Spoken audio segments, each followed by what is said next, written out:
जिनके बेटा या बेटी का विवाह योग नहीं बन पा रहा है, या बनते बनते बार बार रिश्ता टूट जाता है, या सही रिश्ता मिल ही नहीं पा रहा है, तो यह देखिए जो उपाय है यह आपके बच्चे का भाग्य बदल सकता है। बस एक सरल सा मगर अत्यंत प्रभावशाली उपाय, घर बैठे बिना किसी बड़ी तैयारी के। बिल्कुल सही सुना आपने।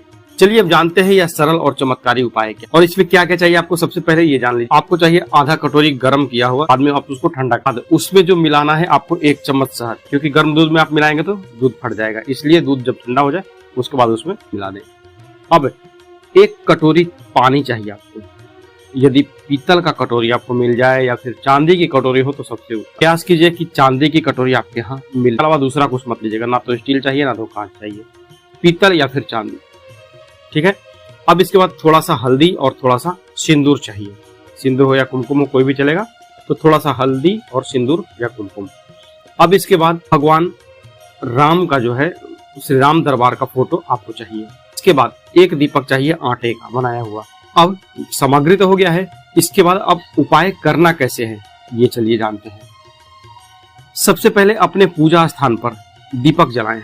जो अपने आटे का दिया बनाया है उसमें घी डालिए, बाती डालिए, कलावे की ही बाती डालिएगा, रुई वाला यहाँ बाती प्रयोग नहीं करना है, क्योंकि कलावा जो है आपका रंगीन है, लाल और पीला रंग से मिला हुआ है, आपकी शादी के लिए यह सबसे उपयुक्त रहेगा। आप खुद कर रहे हैं या फिर अपने बेटा बेटी के लिए कर रहे हैं, कोई भी घर का मेंबर जो है, किसी के लिए भी यह उपाय। तो श्री राम और माता सीता की जो राम दरबार की जो तस्वीर है उनके सामने में 1 कटोरी में दूध और शहद रखें और 1 जल की कटोरी अलग रखें। माता सीता को सिंदूर या कुमकुम से तिलक करें। आप माता बहनें हैं, भाभी हैं, दीदी हैं, माँ हैं, आप अगर तिलक कर रही हैं माता सीता को तो सिंदूर का प्रयोग कर दीजिए।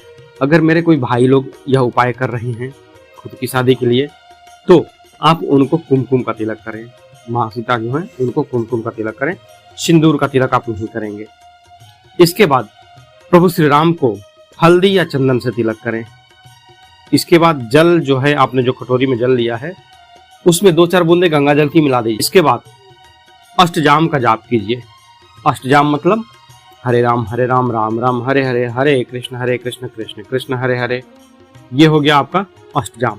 ये तो हम सनातनी बच्चों को बचपन से ही याद होता है ना, माता पिता याद करवाते हैं। आपके भी बच्चे को या आपको भी याद होगा, याद है कि नहीं है ये आप मुझे कमेंट में जरूर लिख करके बताएंगे। अष्टजाम आप किस तरह से जाप करते हैं कमेंट में जरूर बताइएगा। तो इस अष्टजाम का आपको 108 बार जाप करना है। जी हाँ, 108 बार मतलब कि 1 माला आपको पूरा जाप करना है। चाहे आप इसका माला से करें या फिर मटर या चने की किसी दाने को गिन गिन करके आप करें, जो भी आपके लिए आसान हो उससे आप 108 बार यह जाप कीजिएगा। यह मंत्र जो है, यह अष्टजाम जो है शक्ति से भरपूर है। आपके सामने राम दरबार है, सबका जो मन है ना, वो चित्त जो है ना, वो भाव विह्वल हो जाता है जब आप अष्टजाम का जाप करते हैं। एक कीर्तन है मन के भाव को आपके जगाने के, जिसका प्रभाव आपका, अगर अष्टजाम का आप जाप करते हैं राम दरबार के सामने, राम परिवार के सामने, तो इसका भाव जो है, इसका प्रभाव जो है वो 1000 गुना बढ़ जाता है। इसके बाद क्या करेंगे, जो आपने जाप कर लिया इसके बाद निवेदन जो करना है निवेदन करिए, क्योंकि देखिए इसमें मैंने बोला ना कि इसमें कोई तामझाम नहीं है ज्यादा, एक श्रद्धा भक्ति भाव है आपका। घर पे आपके रोज दूध आता ही होगा, शहद की शीशी, हनी जो है वो रखा ही रहता है बच्चों के खाने के लिए, या फिर कई लोग अपने घर में रखे रहते हैं। तो इसमें आपको बाजार से जो ज्यादा सामान है वो नहीं खरीदना। अब जो है दूध और शहद का जो प्रसाद है, मिश्रण जो है, वो अपने बेटे या बेटी को जरूर पिलाइए। अगर वो यहाँ नहीं रहते हैं, पढ़ाई के लिए हैं या फिर नौकरी करते हैं, तो क्या करेंगे, ऐसे में उनकी कोई तस्वीर होगी ना, या उनका कोई कपड़ा होगा जो वो यूज करते होंगे, उस पर वो पंचामृत जो है, चरणामृत जो है, उसके ऊपर थोड़ा सा छिड़क देंगे। जो जल कटोरी का आपने मंत्र से अभिमंत्रित किया है वह घर में चारों ओर छिड़के। जब आप अष्टजाम का जाप कर रहे थे और जिस कटोरी में आपने पानी और गंगा जल डाला था ना अलग से, उसका जल अपने पूरे घर में छिड़कें और अपने बच्चों के शरीर, कपड़ों या तस्वीर पर जरूर स्पर्श कराएं। आप देखिएगा कुछ ही दिनों में जो रिश्तों की बौछार है वो प्रारंभ हो जाएगी। जहां से उम्मीद नहीं थी वहीं से अच्छा रिश्ता आएगा। भगवान श्री राम और माँ दुर्गा के आशीर्वाद से, माँ सीता के आशीर्वाद से, माँ गौरी के आशीर्वाद से आपके बच्चे के विवाह का जो योग है वो साकार होगा। मैं तो हमेशा ईश्वर से यही प्रार्थना करता हूं कि आपके घर जल्द से जल्द शहनाइयों की गूंज सुनाई दे, आपका और आपके बच्चे का जीवन सुख समृद्धि और सौभाग्य से भर जाए। तो अब जो मैं बताने वाला हूं वो एक दूसरा उपाय है, एक सरल लेकिन अत्यंत प्रभावशाली उपाय, जिससे विवाह के योग शीघ्र बनते हैं, रिश्तों में मिठास आती है और दाम्पत्य जीवन में प्रेम और सौहार्द बनता है। इसके लिए आपको चाहिए 1 चम्मच देसी घी, 1 चम्मच चीनी, हरी चूड़ियां 1 डिब्बा ले लीजिए, साइज कोई भी हो, कोई दिक्कत नहीं, 2 हो, 2 4 हो, 2 6 हो, कोई दिक्कत नहीं। 1 डब्बा हरी चूड़ी ले लीजिएगा, मेहंदी 1 कोन, इसके बाद सिंदूर ले लीजिए और थोड़ी सी हल्दी ले लीजिए पिसी हुई। इन सब चीजों का महत्व बहुत गहरा है। घी जीवन की नेगेटिविटी को हटाता है, चीनी रिश्तों में मिठास भरती है, हरी चूड़ियां सुहाग की प्रतीक है, मेहंदी विवाह योग्य आयु के जो बच्चे हैं उनके लिए माँ गौरी का वरदान बन। माँ गौरी ने तो सीता मैया को भी आशीर्वाद दिया था ना, ताकि प्रभु श्री राम से विवाह हो। तो आपको क्या करना है, सुबह स्नान करके शुद्ध होकर के पूजा स्थान पे आ जाइए, दिया जलाइए 1 घी का। इसके बाद माँ पार्वती को सिंदूर का तिलक लगाएं, भोलेनाथ और माँ गौरी की तस्वीर आप लेकर के आइएगा और उसमें देखिएगा कि भगवान गणपति भी हों और भगवान कार्तिक भगवान भी हों। क्यों? क्योंकि अभी तो आप खोज रहे हैं अपना मनचाहा रिश्ता, चाहे आप लड़की मतलब अपने लड़की के लिए दामाद खोज रहे हैं या फिर लड़के के लिए बहू खोज रहे हैं, ठीक है। तो आपको तो मान लीजिए कि जोड़ी बन गई। इसके बाद तो मैंने बोला ना कि गणपति और जो अपना कार्तिक भगवान है, ये दोनों लोग, ये क्या है, ये आगे के वंश हैं। तो आपके बच्चे, आपके बेटे, आपकी बेटी की शादी होगी इसके लिए, नहीं तो मैं वो भी बोलता कि हाँ केवल शिव पार्वती की फोटो चाहिए, नहीं, आपको पूरा उनके दरबार की फोटो चाहिए, ठीक है। इसके बाद पुरुष अगर यह उपाय कर रहे हैं तो आप माँ पार्वती जो है उनको कुमकुम का तिलक लगाएं, सिंदूर मत लगाइएगा, ठीक है। इसके बाद जो माँ है, माँ को चूड़ी पहनानी है। चूड़ी कैसे पहनाएंगे, तो एक अगर कोई आपके पास लकड़ी का डंडा है छोटा सा, जैसे चूड़ी के लिए हमें कई सारा केस भी मिलता है, वो अगर है तो आपके पास अच्छा है, और नहीं तो चूड़ियां जो है उनके तस्वीर के सामने भी आप रख सकते हैं या रख सकती हैं। अगर माताएं हैं, मूर्ति अगर आपके यहाँ है, किसी भाई लोगों के यहाँ या किसी माता बहनों के यहाँ शिव परिवार की मूर्ति होती है, माता सीता, अपना भोलेनाथ और माँ पार्वती की मूर्ति भी होती है। तो मूर्ति अगर है तो मूर्ति के हाथ में जो हमारी माता बहनें यह प्रयोग कर रही हैं, तो आप तो औरत हैं, माँ का रूप है, आप उनके हाथों में पहना दीजिए। अगर फोटो है तो फिर फोटो के सामने आप वो चूड़ी रख दीजिए। इसके बाद 21 बार जो मंत्र आपको स्क्रीन पर दिख रहा है उसका जाप कीजिएगा। मंत्र है ओम पार्वती पतये नमः। 21 बार इस मंत्र का जाप कीजिएगा। इसके बाद हाथ जोड़ करके मन चाहे जीवन साथी और सुखी दाम्पत्य की प्रार्थना कीजिएगा। किसके लिए? अपने बच्चे के लिए। अगर आप माँ हैं, अगर आप गार्जियन हैं और अपने बेटा या बेटी के लिए यह प्रार्थना कर रही हैं, तो आप इस तरह की प्रार्थना करेंगे, मन चाहे जीवन साथी उनको मिले, उनका जो दाम्पत्य जीवन हो सुख से भरा हो। अगर आप खुद के लिए यह उपाय कर रहे हैं तो आप अपने मन से जो क्या मांगेंगे, आप भगवान से, माँ से आप क्या मांग सकते हैं, मांगिए। यहाँ पर कोई शब्दों का मोल नहीं है कि आपको यही चीज बोलना है, पत्थर की लकीर यहाँ पर कुछ नहीं है। जो निवेदन आपके मन से आता है, जो भाव आता है, जो अर्पण आप कर सकते हैं, जो मांग सकते हैं, वो माँ है।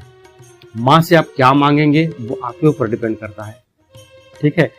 विशेष बात यहाँ पर एक चीज ये हो जाती है कि विवाह योग्य बेटी अगर आपकी है, जिसका अगर आप बेटी के लिए रिश्ता देख रहे हैं, तो उसकी हथेली पर जो आपने माँ को मेहंदी चढ़ाई है ना, मेहंदी का कोन, वो कोन से जरूर बोलिएगा मेहंदी लगाने के लिए। बेटा अगर है तो उसकी माँ, अगर आप अपने बेटे के लिए यह उपाय कर रही हैं, तो उसके हाथ में मेहंदी का एक छोटा सा टीका लगाइएगा। मेहंदी का प्रयोग लड़का हो या लड़की हो जरूरी है। लड़की है तो अपने पूरे हाथ में लगा ले मेहंदी का कोन, वो चलेगा, कोई दिक्कत नहीं। लड़का है तो भी मेहंदी अपने दाहिने हाथ में वो जरूर लगाएं। इसके बाद जो पूजा के बाद जो चीनी और घी का जो भोग आपने भगवान को लगाया है, उसे पूरे परिवार को प्रसाद के रूप में बांट दीजिए। चूड़ियां जो है वो किसी सुहागिन महिला को दान कर दें।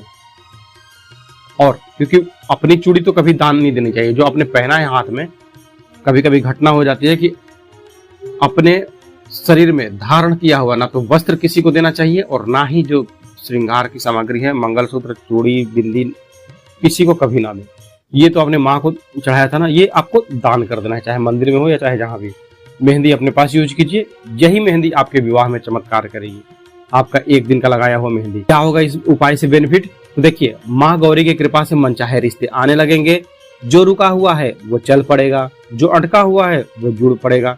तो वीडियो अगर पसंद आई हो तो वीडियो के कमेंट में ओम पार्वती पतये नमः जरूर लिखिए। वीडियो आप मेरा यह कहां से देख रहे हैं यह जरूर बताएं। तो यदि आपकी संतान के विवाह में विलंब हो रहा है, यदि योग्य वर या वधू नहीं मिल पा रहा है, तो यह उपाय आपके लिए संजीवनी बूटी सिद्ध हो सकता है। यह उपाय कौन कर सकता है? तो यह उपाय माता पिता स्वयं भी कर सकते हैं और संतान स्वयं भी। मतलब कहने का यह है कि घर का कोई भी सदस्य किसी के लिए भी यह उपाय कर सकता है। इसका प्रभाव निश्चित है। यदि इसे आपने श्रद्धा, विश्वास और नियम पूर्वक संपन्न किया ना, तो आपको यह 100% लाभकारी सिद्ध होगा। कैसे करना आपको? यह जो उपाय है, आपको प्रातः काल स्नान करके शुद्ध वस्त्र धारण कर लीजिए। घर में यदि माँ तुलसी का पौधा है तो उसी के समीप एक छोटी सी श्री कृष्ण भगवान की छवि रख दे, चाहे मूर्ति के रूप में हो या फोटो के रूप में हो, बाल गोपाल हो या फिर शालिग्राम भगवान हो, कोई भी आप वहां पर रख दीजिए। यह प्रयोग देखिए 30 दिन का है। क्यों? क्योंकि यह प्रयोग मुख्यतः वैशाख मास के महीने में किया जाता है, पर वैशाख मास ना मिले, बेनिफिट जो है, रिजल्ट जो है आपको, वो तो हफ्ते से 10 दिन के अंदर में आपको 100% मिल जाएगा।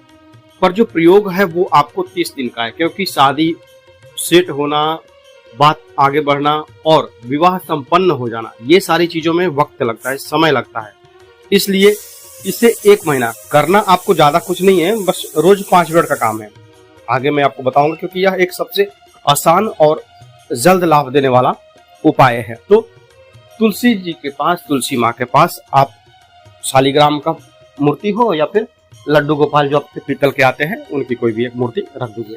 फोटो मत रखिएगा, क्योंकि हो सकता है बारिश का मौसम है, वो आपका भीग जाए।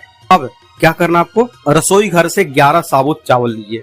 अक्षत के रूप में जो हम चावल यूज करते हैं, प्रयोग करते हैं, 11 पूर्ण चावल, कहीं से खंडित ना हो, टूटा फूटा ना हो। अब लीजिए आधा चम्मच हल्दी, उसमें थोड़ा सा गंगा जल डाल करके, और ये जो चावल के दाने हैं उसको डुबो दीजिए, जिससे ये स्वर्ण के रंग में हो जाएंगे, पीले रंग में हो जाएंगे। अब तुलसी जी के सम्मुख आसन ग्रहण कीजिए और बैठ जाइए। आसन पर बैठिएगा, नीचे नहीं। के घर में अगर माँ तुलसी का पौधा जमीन पर है तो उनके सामने कोई भी, यहाँ पर आसन में क्लियर कर दूं, अगर आप कुश का आसन लेकर के प्रयोग करते हैं तो आपको ज्ञान की प्राप्ति होगी।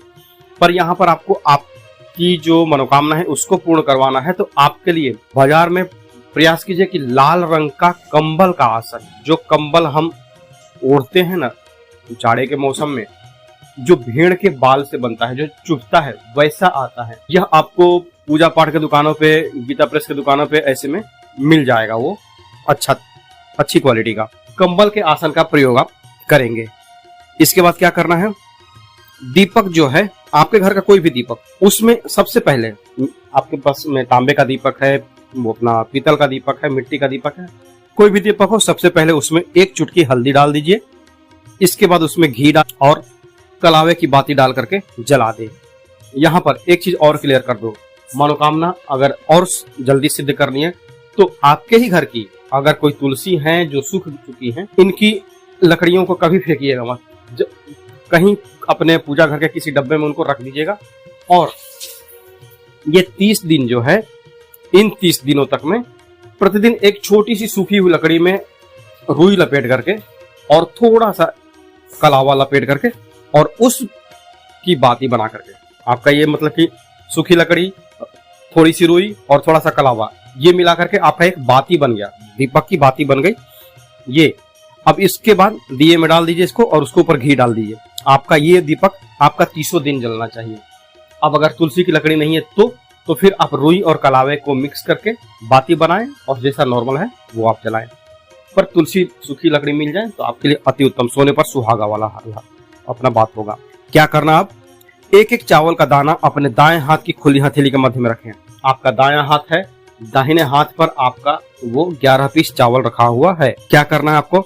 संतान के शुभ विवाह की कामना हृदय से करें। हे श्री हरि, मेरी संतान के योग्य एवं इच्छित विवाह का शीघ्र योग स्थापित हो। जो चावल है तो अपने सामने किसी एक कटोरी में रखिए, आपके घर की एक कटोरी रखिए। वो ये 30 दिन तक आपको 11 बार अपना बोलना है। जैसे आज अभी एक आपके दाहिने हाथ में चावल है, एक चावल उसमें से उठाइए, आपके बाएं हाथ की चुटकी से जो निवेदन करना है अपनी भाषा में करिए, कोई दिक्कत नहीं। आप कौन सी भाषा बोलते हैं, जो भी बोलते हैं, निवेदन करके, और वो जो बायां हाथ का चावल है, एक चावल वो खाली कटोरी में रख। 11 बार आपने ये निवेदन किया है और मंत्र जाप करना है आपको। कौन सा? ओम क्लीम कृष्णाय नमः। निवेदन करिए ओम क्लीम कृष्णाय नमः। फिर निवेदन करिए एक चावल उठा करके ओम क्लीम कृष्णाय नमः। ये चीज हो गया यहाँ पर। अब इसके बाद आपका उस कटोरी में 11 चावल जमा हो गया है, आपके निवेदन के स्वरूप किया हुआ। अब क्या करना है आपको? जब रविवार आए, यह प्रयोग आप प्रारंभ किस दिन करेंगे? तो किसी भी गुरुवार को आप प्रारंभ कीजिए, शुक्ल पक्ष हो कृष्ण पक्ष हो, कोई दिक्कत नहीं। आप आज प्रारंभ करेंगे, आज से 30 दिन तक प्रतिदिन आपको यह प्रयोग करना है। हाँ, अब अगर माता बहनें मेरी कर रही हैं तो आपको महीने में अगर रेस्ट लेना पड़ता है 5-6 दिन का, आपको अवकाश चाहिए, तो आप उस टाइम पर छोड़ दीजिए। अगर घर का कोई आपके घर में कोई है, दीदी है, भाभी हैं, कोई है, तो उनके माध्यम से आप यह बता करके संपन्न करवा सकते हैं। नहीं तो कोई दिक्कत नहीं है, क्योंकि ये जो चीजें हैं आपकी वो प्राकृतिक रूप से है, इसमें कोई दोष नहीं आपको लगेगा। आप जब आप शुद्ध अवस्था में आ जाएं, उसके बाद फिर आप यह प्रयोग प्रारंभ कर सकते हैं। पर 30 दिन रखिएगा, क्योंकि आपका 6 दिन के जो गैप होगा वो 6 दिन आप आगे बढ़ा दीजिए, अपना जो गैप है वो मिट जाएगा। ठीक है। रविवार के दिन तुलसी को जल आप अर्पण नहीं करेंगे, उस दिन केवल हल्दी मिश्रित जो दीपक मैंने बताया है वो आप करना है। सुबह में आप 1 लोटा जल, आप हल्दी में अपना 1 लोटा जल जो है उसमें 1 चुटकी हल्दी डाल करके और तुलसी मैया को अर्पण करेंगे। आप अपना बैठेंगे तो पूजा पाठ करेंगे ना, तो एक छोटा सा लोटा, बस ज्यादा नहीं, 100 ग्राम के अंदाज का पीतल का लोटा मिलता है, उसी में आप वो लोटे में आप डाल करके जल और तुलसी मैया को हो गया। पर रविवार को मत डालिएगा, ठीक है। अब क्या करना है इसके बाद? यह प्रतिदिन अगर आपसे संभव ना हो सके, क्योंकि मैं जो उपाय बताता हूं उसमें मैं कम से कम में अधिक से अधिक लाभ लेने का प्रयास करता हूं, आपको मेहनत कम करना पड़े और लाभ भी अधिक मिले। बाकी तो जाकी रही भावना जैसी, हरि मूरत देखी तिन तैसी। यदि प्रतिदिन यह विधि संभव ना हो सके आपसे, तो कम से कम प्रत्येक गुरुवार, एकादशी और पूर्णिमा तिथि पर यह अवश्य करें। ये 3 दिन आप करके भी आप लाभ पा सकते हैं। उसके लिए आपका जो आध्यात्म शक्ति है, जो आपकी भावना है, वो प्रबल होनी चाहिए। दोनों में आप देख लीजिए, आप 30 दिन करना चाहते हैं या फिर 3 दिन, ठीक है। अब क्या करना है? यदि आपके घर में शिवलिंग है, क्या करना है? यह उपाय जो आपको मैंने बताया है माता तुलसी के सामने करने के लिए, यह आप भगवान भोलेनाथ के समक्ष भी कर सकते हैं। 11 साबुत के चावल लीजिए, 11 साबुत चावल के जो दाने हैं वो ले लीजिए। पर यहाँ विधि अलग हो जाती है। आप दोनों में देख लीजिए कि आपके घर में अगर शिवलिंग है और तुलसी है, तो भी मैं आगे क्लियर करने वाला हूँ कैसे कैसे। ये तो मैंने अभी बताया कि आपके घर में जो तुलसी है, तो 30 दिन जो आपका चावल जमा हो जाएगा। मान लीजिए कि आपने 30 दिन तक यह उपाय किया है, 30 दिन में जो चावल जमा हो गए हैं वो आपके पीले चावल है ना, तो वो आप किसी भी गाय को 30 दिन जब संपूर्ण हो जाए आपका, तो वो किसी भी गाय को आप खिला सकते हैं। खिलाने के लिए किसी पात्र का प्रयोग कीजिएगा, किसी बर्तन में, या फिर गाय ज्यादातर मारती नहीं है, क्योंकि हमारे तरफ जो गाय है तो हम अपने हाथ से, हमारे दरवाजे पे आती है, हम उनको अपने हाथ से रोटी देते हैं, वो खाती है। उनकी जीभ से जब वो हमारे हाथों को भी चाटती है ना, अच्छा लगता है। एक अनुभव जो है ना वो अच्छा लगता है, क्योंकि वो गाय हमारी माँ के रूप में है। तो अब ये आपका काम हो गया, वो चावल आपने गाय को खिला देने हैं।